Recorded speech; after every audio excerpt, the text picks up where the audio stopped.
Nos conectamos a la metrópolis en la 92.9 en Santiago. La Clave me escucha. 2:32 minutos. Seguimos en Metrópolis en Radio La Clave. Nos pueden ver, nos pueden escuchar, nos pueden acompañar por nuestra multiplataforma. Nuestra página web www.radiolaclave.cl y nuestras redes sociales, Facebook Radio La Clave y nuestro canal de YouTube Radio La Clave. Estamos con el historiador Martín Correa, que nos está presentando su libro La historia del despojo. Ya no me acuerdo en qué época estábamos comenzando hijueleando. Cornelio Saavedra, acá. Hijueleando. Claro. Cornelio Saavedra dice, señor presidente, la ocupación de la Araucanía no nos costará sino mucho mosto y mucha fiesta, o sea, copete y asado. Claro. La frase... Vaya menosprecio. Una vez que llega Angol, y no cuenta, ahí salen relatados que las mujeres y los mapuches salían corriendo despavoridos al ingreso.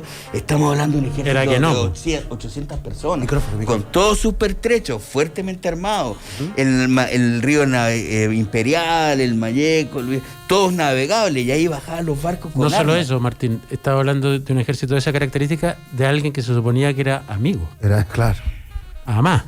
Entonces, bueno, la revista católica de entonces decía, te civilizo o te mato. Esa es la disyuntiva que tienen. Pero estaba el Mercurio, la prensa, los discursos de los parlamentarios de la época, hay que este territorio ocuparlo rápidamente. Y cruzan Angol, pero no, lo ocupan rápidamente, y de repente llegan al río Mayeco y ahí tienen que cruzar hasta el sur. Y empiezan las expediciones punitivas. Desde el fuerte, fundan fuerte, Lorenco, Perasco, Huequén, y una vez que se fundan fuerte se va avanzando hacia el sur. Y empiezan las expediciones punitivas de Pedro Lago, de Patitas Cortas, ¿no? Tal Baquedano. Alias Patitas Cortas, desde la última entrevista.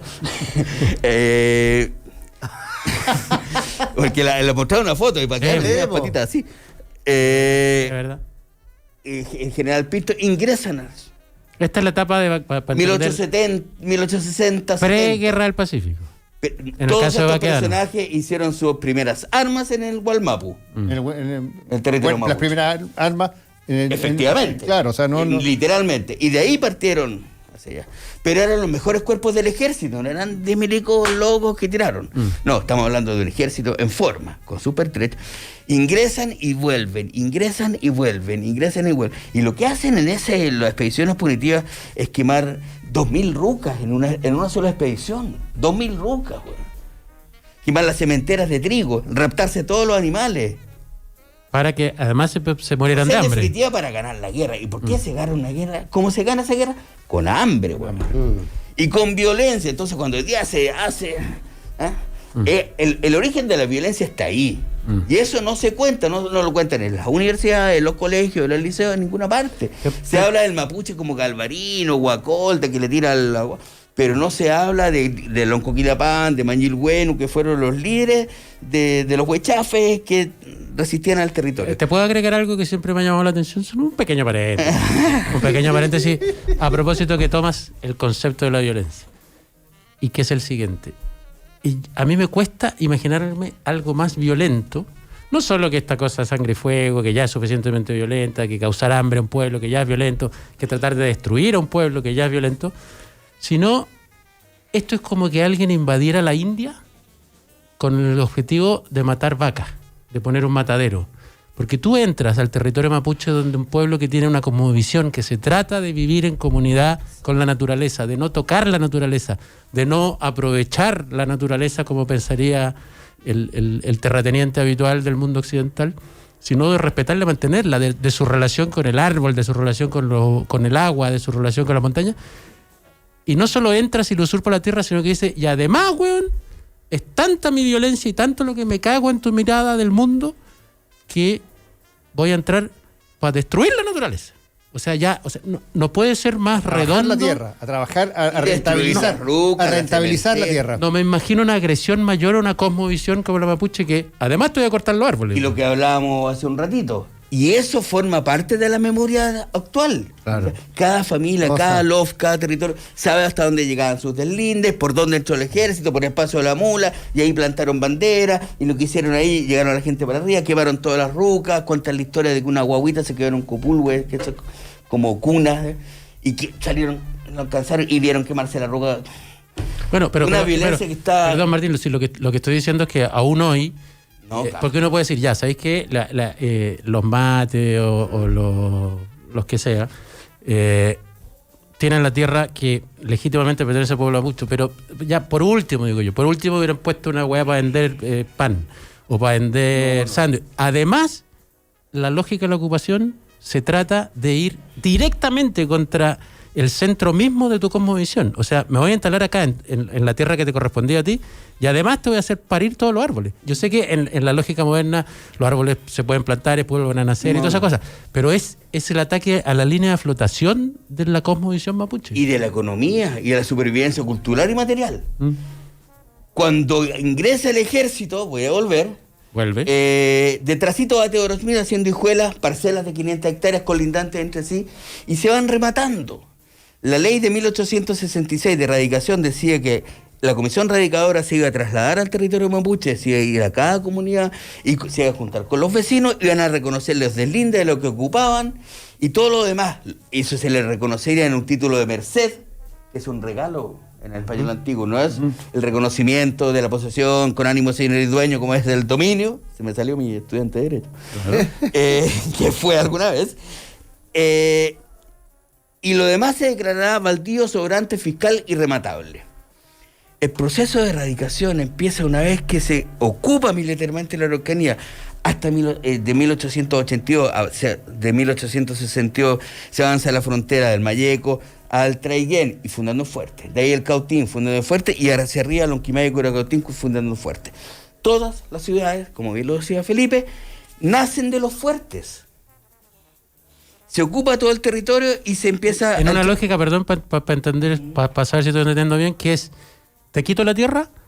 ¿Ahora negociemos? No, es que no. Se avanza, se va matando, se va colgando gente del viaducto del Mayeco para que se secaran. Se va poniendo gente en los cepos, como en la foto de la... Claro, inoculando el terror. Y después se le reconoce a su espacio territorial. Y esto era importante porque, como señalaba, decía la ley que primero se iba...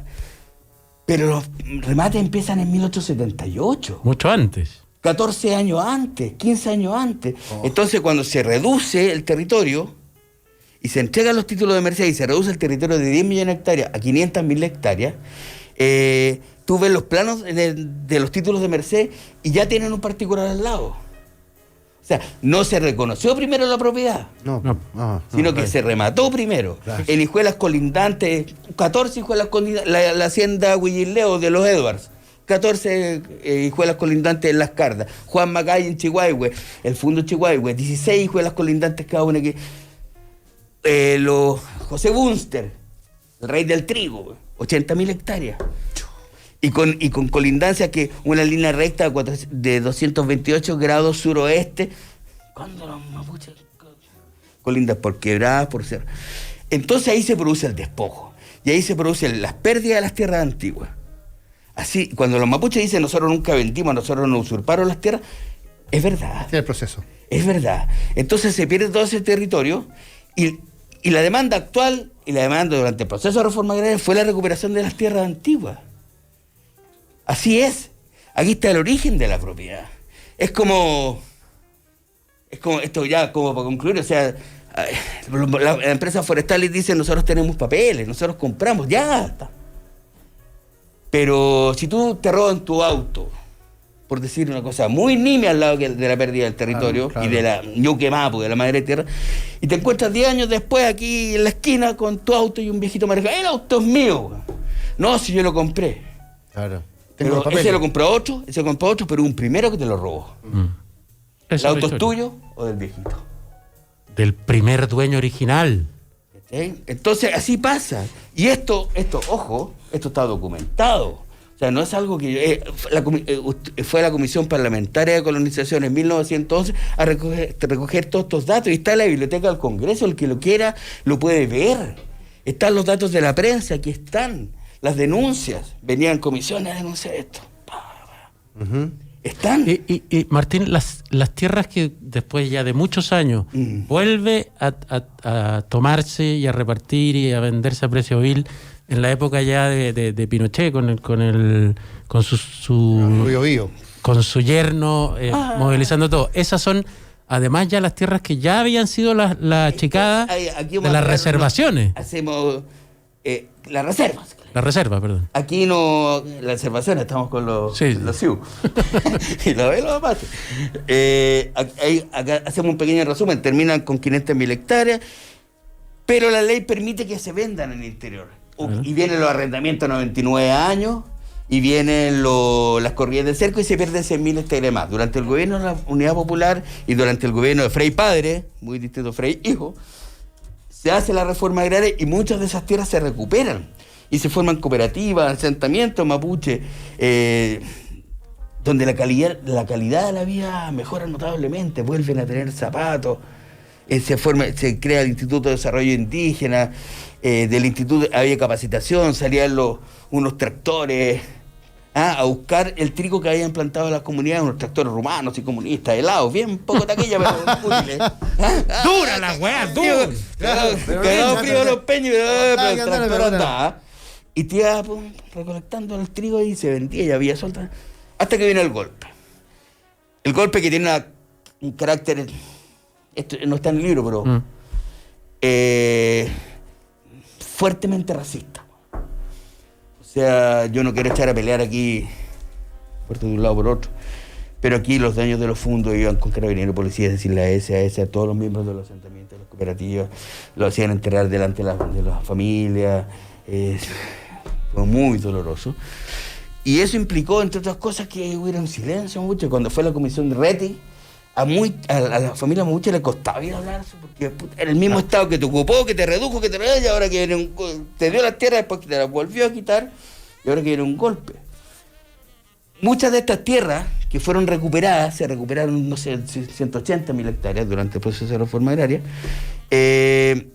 son objeto de plantaciones, de pino, de eucalipto, en un convenio entre la CORA, la Corporación de Reforma Agraria, la CONAF, Cooperación Nacional Forestal, y el IRI, Instituto de Desarrollo Indígena. No para exportar, sí para alimentar el fuego de la cocina mapuche. Viene el golpe y todo el proceso se retrotrae. Y la CORA pasaron 3 años, por tanto, tenía que pasar 5 años para que la propiedad se transfiriera. Queda en manos de la CORA empieza a depender de la CONAF, y CONAF dependía de Corfo. Y en Corfo estaba el maldito yernísimo, Julio Ponce Lerú, quien remata los fondos a precios de huevo. Y amigos. A los amigos, además. Ahí empecé a llegar a la fuerza.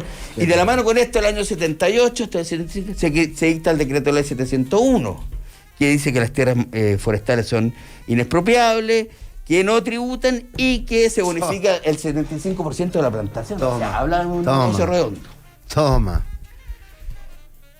Hasta que se acaba en la forma, en muchas situaciones, la dictadura. Y nuevamente aparece el pueblo mapuche. Ahí se firma el Acta Nueva Imperial con Elwin. Yo hago clase y le digo a los alumnos, con Elwin, ¿y quién es Elwin? Me hablan como... y se dicta la ley indígena.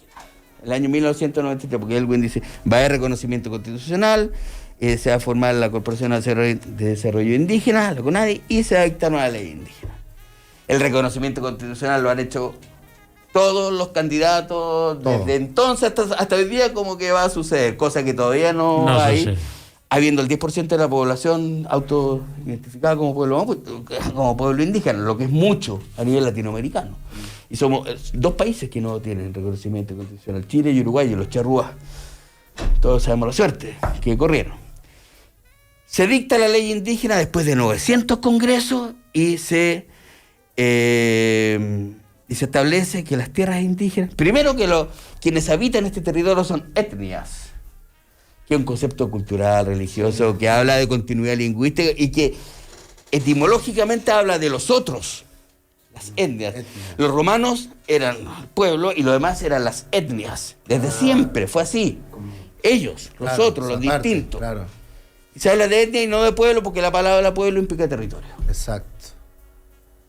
Eso dice la ley indígena hasta el día de hoy, y salen todos hablando de los pueblos indígenas, pero sí. El derecho se habla de etnias. Claro, no existen. Y se dice, ¿y cuáles son las tierras indígenas? Las tierras que provienen de los títulos de merced. Listo. No se puede golpear la mesa. ¿Sí? Ya lo Se hiciste. puede. Sí, Ya lo hice. Entonces no se respeta eso. Y es, a lo menos, irrisorio que aquella herramienta a través de la cual las comunidades y las familias mapuches fueron reducidas se presenta como solución. O sea, reconstruir los títulos de merced, lo que falta. ¿Qué falta?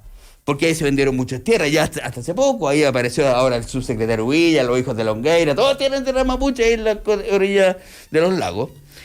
Y después se forma una comisión de verdad histórica y nuevo trato, que hace una tremenda documentación. Yo participé de ese trabajo.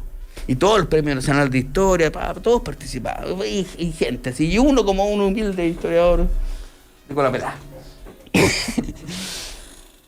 Pero una vez que se entrega este informe, con Lagos, esto pasa, Elwin, el presidente de esta comisión de verdad histórica, se le entrega a Lagos, que es el presidente, vienen las propuestas. Y en la comisión superior a todos estos estudiosos están, entre otros, Felipe Lamarca y Felipe Larraín, que tienen intereses bien formados. En la zona. Entonces se establece como solución a la demanda territorial mapuche, cuando ya se estaban ocupando todos los fondos, cuando están yendo a todas las tierras antiguas, compa. Se está ampliando el territorio a lo que era los antiguos del Linde, aquellos del Linde que permitía la supervivencia cultural y material de la familia mapuche. ¿Qué es lo que hay que hacer? No, hay que hacer un catastro sobre las tierras que faltan a los títulos De nuevo, para atrás. a los títulos. Y la propuesta actual es la misma.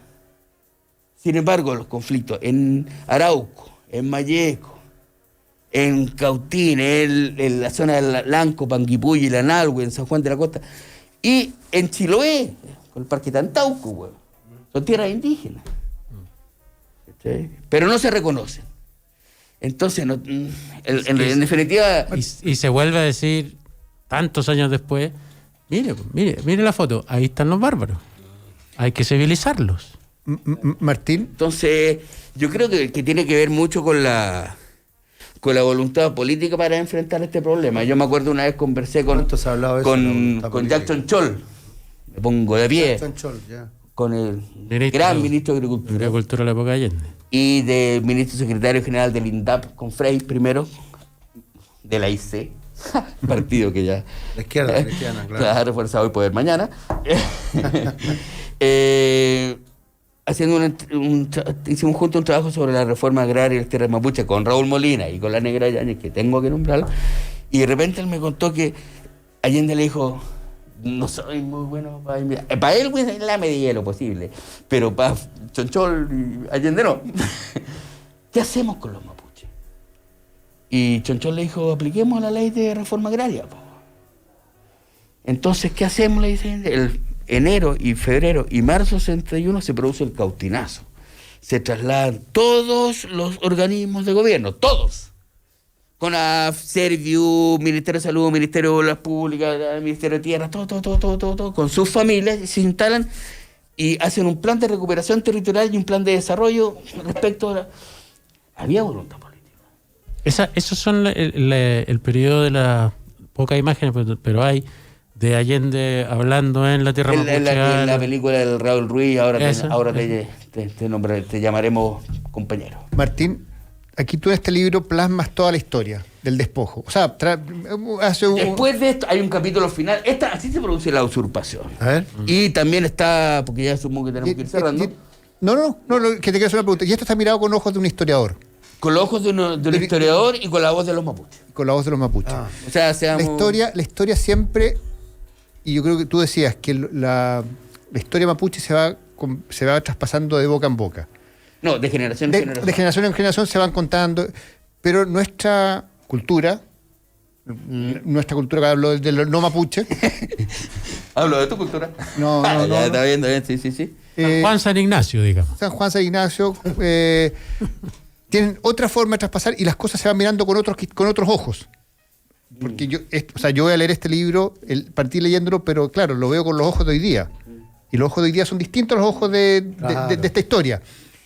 Y eso hace una diferencia con el pueblo mapuche, que tiene otra forma de traspasar la historia. Ujú. Entonces se va generando una brecha distinta, se va generando cómo este libro logra, no es convencer, pero logra que gente que los que no somos mapuche entendamos esa historia. Hay varias cosas que has dicho. No sé si entiende la pregunta. Creo. A ver, yo soy más viejo que tú. No, pero No, somos yo de la soy misma más viejo que generación. tú. Somos de la Yo misma generación. ingresé a la estudiar a la Universidad Católica de Historia y los profesores de historia me decían que con suerte yo me podría encontrar un mapuche vendiendo manta, güey, al lado del... Sí. Pero empezó el movimiento mapuche a partir del año 97, 98, ¿no? Y de alguna manera no solamente estaban ocupando las tierras, sino que además están ocupando los medios.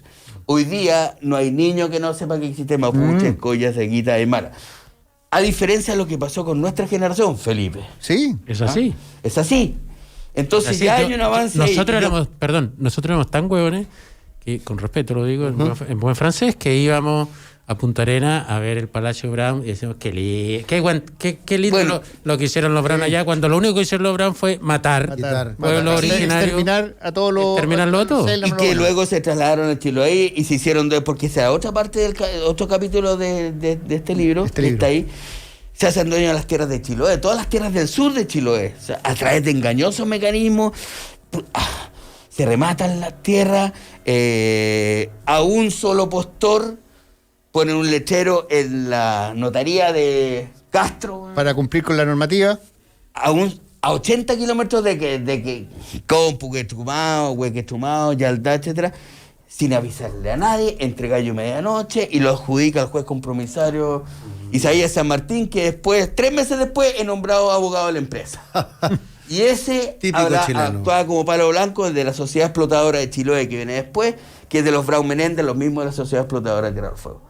Están todos.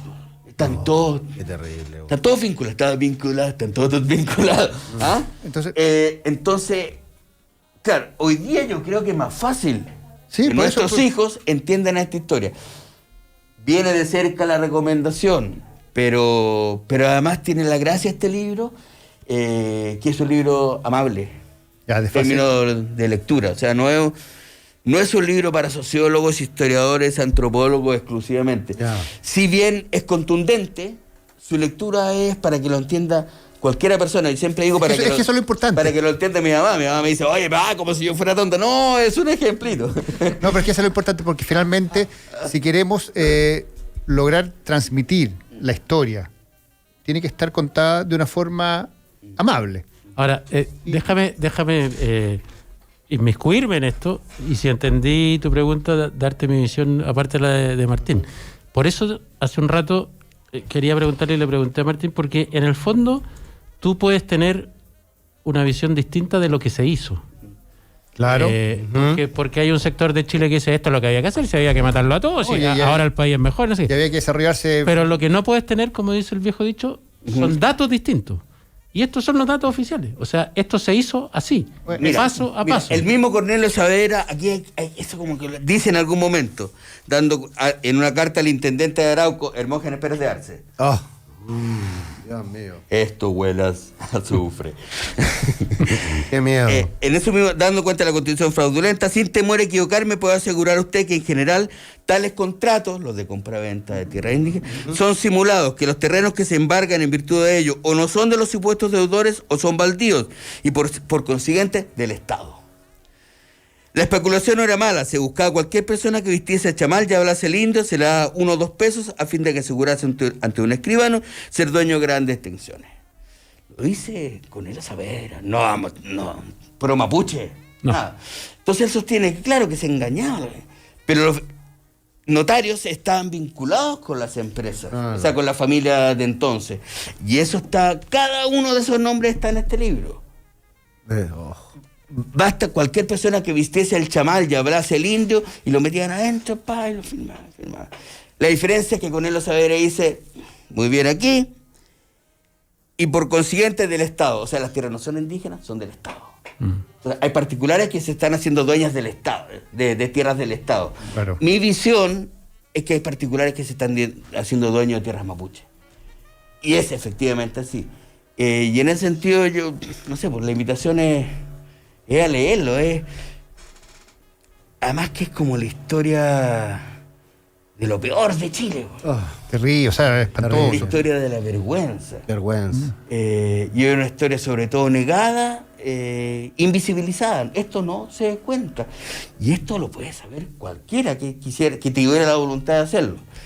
Bien lo dices tú, uno puede decir, los otros van a decir, no, pero está bien que lo hubieran hecho porque eran puros indios, puros bárbaros, y ahora estamos siendo producidos. Esta es la documentación, tú genérate la imagen que tú quieras, pero aquí está la documentación, esto es lo que pasó. Así fue, Estos son los hechos. Claro, o sea, al final, finalmente esa es la gracia. De así fue. Como en esas, como las peleas que hay en los debates actuales, que para siempre uno dice siempre la misma frase.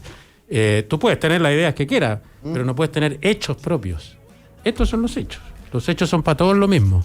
Claro. Respecto de eso tomará una decisión. Estoy completo desacuerdo con tu idea, esperaría mi vida por tu derecho a ofender. Anda. No, si volvieran a hacer, que todavía se la cuelgan al pobre Borges, nunca escribió una wea así porque no escribía poesía, pero no importa. Y lo otro que Así te es la dicen, y como que es como que se relativiza todo, ¿cachai? Mi versión es tan importante como la tuya, tú y yo tenemos... No. Así fue, Estos son los hechos. así fue. Quien crea que estuvo bien, allá él. Quien, No. Quien crea que estuvo bien, Está pésimo. con todo respeto, es un hijo de la gran. Exacto. Martín, lo dices tú. llegamos al final del programa. Muchas gracias. La verdad que voy a devorarme este libro y lo voy a dejar ahí en la mesa de centro para que el que quiera leerlo lo lea. Lo lea porque me parece muy interesante conocer la historia del despojo de nuestras... ¿Cómo te Que sentiste está- estos que- 45 no, minutos? que está 40 Primer tiempo, de fútbol. primer tiempo, un Que tiempo. que está a la venta en las mejores bueno, librerías del por país eso, pasa y el dato, que pasa en el la dato. página, en las páginas web de Seibo Ediciones y de Pehuen Editores. Lo piden y se los van a dejar a un precio módico, tampoco es caro, cuesta 13, 15 lucas. ¿Cuánto cuesta? 13, 15 lucas. 13, 15 lucas. Muy bien. Está, Son 380 páginas. Yo lo voy a comprar. está ya involucrado en otro proyecto. Proyecto. Siempre los buenos estoy mostrando recién mi libro y me preguntáis por lo que viene, güey. A mí me encantaría y lo que es lo que quiero hacer. Hay un segundo proceso de despojo, que son las tierras que se pierden entre las 100.000 hectáreas, porque de las 500.000 hectáreas que quedan, entre 1929 y 1971, También se pierden pasó. 100.000 tierras más. También 100.000 pasó el tierras más Yahor. al Martín. interior de los títulos de Mercedes. O sea, también develar eso. No, Martín, vamos con Lo todo. estoy esperando. Y para terminar, y con esto sí que me voy, como dije la otra vez. No, si nos vamos todos con esto. Nos vamos Vamos todos, todos, qué bueno. vamos todos. Esta es la base de la demanda territorial mapuche. Es una base, tiene la demanda territorial mapuche, que son las tierras antiguas, tiene la legitimidad de la historia. Bien. Y esta historia está documentada. Es un trabajo que fue hecho con las comunidades mapuche. Nos vamos, llegamos al final de este capítulo de Metrópolis Central. Nos encontramos el lunes Rodrigo, nosotros. a las 19 horas. Martín, muchas gracias. Felicitaciones por el libro. Felipe, que tengas un buen fin de semana. Estamos todos Presidente. invitados a Niebla. Los dejamos con Juan Antonio del Mar y todo el equipo de Ola Deportes. Chau. Chao, que gane la Católica.